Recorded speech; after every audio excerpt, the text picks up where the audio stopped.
nosotros vamos a hablar sobre un campo tremendamente emergente en la psicología jurídica, que es la psicología del testimonio.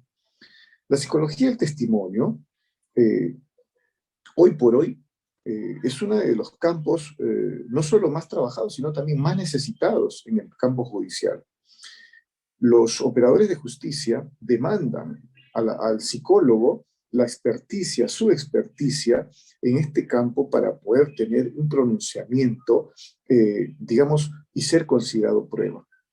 Lo que diga el psicólogo nunca es una prueba. Esto es, nunca es vinculante, nunca obliga a un juez. Sin embargo, lo que pueda pronunciarse puede dar un giro, y eso lo va a evaluar el perito de peritos, ¿no? El juez. Entonces, nosotros vamos aquí a estudiar específicamente un texto de Giuliana Mazzoni, que es una italiana profesora en una universidad inglesa, que nos permite a nosotros ponernos a la vanguardia de lo que es la psicología del testimonio.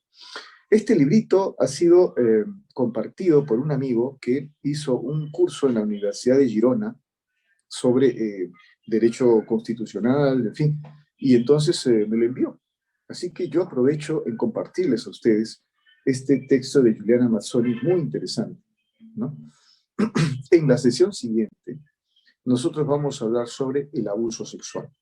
Es un tema tan grueso, tan grande en nuestro país, que realmente el tiempo nos va a quedar cortísimo.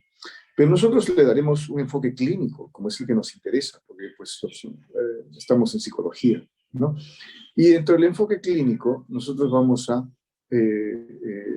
destacar específicamente un texto, el texto de Reinaldo Perrone y Nannini, su esposa Nannini, que son dos psicólogos argentinos que bajo el enfoque sistémico empiezan a explicar cómo ocurre esto del abuso sexual y cómo se desarrolla, ¿no? A nosotros nos interesa el aspecto clínico en estos momentos para poder tener un modus operandi en la intervención, ¿sí?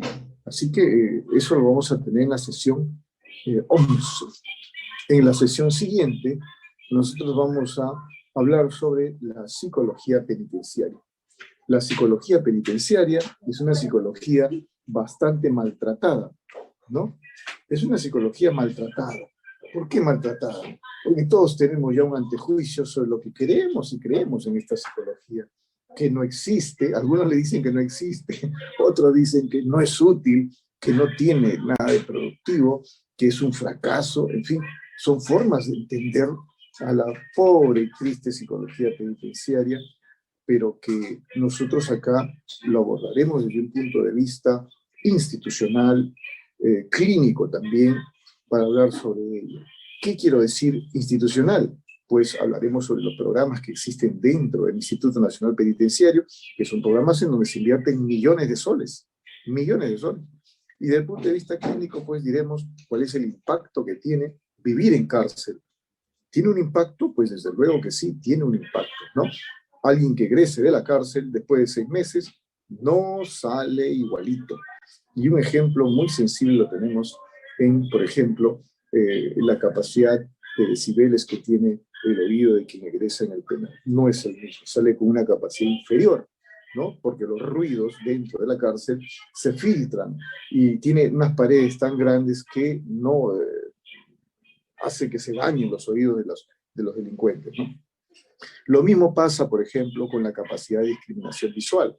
Los delincuentes vuelven, pues, menos, digamos, menos útil la capacidad que tiene la visión. ¿Por qué razón? Porque no distinguen tantos colores dentro de la cárcel y cuando van a la calle pierden esa capacidad de discriminar. Lo mismo para el sentido olfativo, lo mismo para el sentido gustativo, lo mismo para su proxemia. Esto es, esa capacidad que tiene de distanciamiento entre un cuerpo y otro, ¿no? Lo van perdiendo gradualmente. Ahora imagínense ustedes aquellos que sufren una pena de 15 o 25 años, realmente muy sensible para la psicología. Muy bien, seguimos entonces. Seguidamente nosotros vamos a desarrollar la psicología criminalística. La psicología criminalística es un campo de la psicología jurídica en donde intervienen básicamente la investigación policial, ¿sí? Lógicamente, el campo psicológico estamos hablando. Ahora bien, a partir de las investigaciones de Robert Ressler, que es un famoso psicólogo norteamericano, padre de psicología criminalística, pues se desarrollan metodologías de estudio para elaborar los famosos profiling o psicoprofiling o psychological profiling, que son los perfiles psicológicos de los criminales. Hoy en día esto ha avanzado muchísimo, ¿no? Pero fue él quien tiene el mérito de haber inaugurado esta ciencia y haber desarrollado las primeras metodologías para la elaboración de perfiles criminales. Basta decir que existen dos metodologías muy utilizadas. La metodología bajo el enfoque hipotético-deductivo, que es la que utilizan pues los policías, y la metodología inductiva, que es la que se utiliza en investigaciones en cárceles. Pero eso lo desarrollaremos en su momento.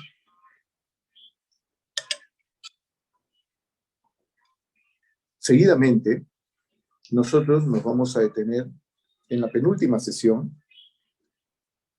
en lo que ha sido denominado los mecanismos alternativos de resolución de conflictos, los famosos MARCs. Los abogados entienden perfectamente esto. Y es necesario que los psicólogos también, porque si actúan como conciliador o como mediador, en fin, existen elementos para poder llevar un mecanismo de conciliación más efectivo que otros, ¿no? Existen elementos que se debe considerar. Ahora, si nos salimos del plano judicial, definitivamente hay otros planos que suenan mucho más pertinentes. Por ejemplo, cómo conciliar en un problema de pareja, un problema conyugal, de qué manera se puede articular una buena conciliación, una buena conversación. Son cosas distintas, claro, pero los campos psicológicos se comparten, ¿no? Por ejemplo, los elementos de empatía, los elementos de espacialidad son muy importantes, ¿no? Si usted va a discutir un problema no se discute donde haya ruido. Es evidente, ¿no? Parece de sentido común, pero hay gente que lo hace. Estas cosas lo conversaremos en la sesión 14. Y en la sesión 15, nosotros vamos a tocar victimología.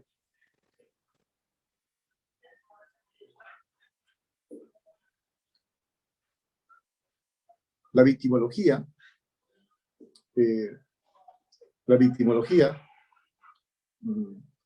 de acuerdo al profesor Antonio Pablos de Molina, García Pablos de Molina,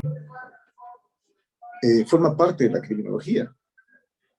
Pero desde que Elias Newman escribe un famoso libro de victimología, hace que ésta se independice. Entonces, hay quienes piensan de que la victimología está dentro de la criminología y hay otros que piensan que está independizada. Sea uno, sea el otro, que no nos preocupa a nosotros, nos interesa que la conversación en el campo de la victimología sea desde un punto de vista clínico, porque nosotros vamos a atender a la víctima, ¿sí? Eso nos interesa, ¿no?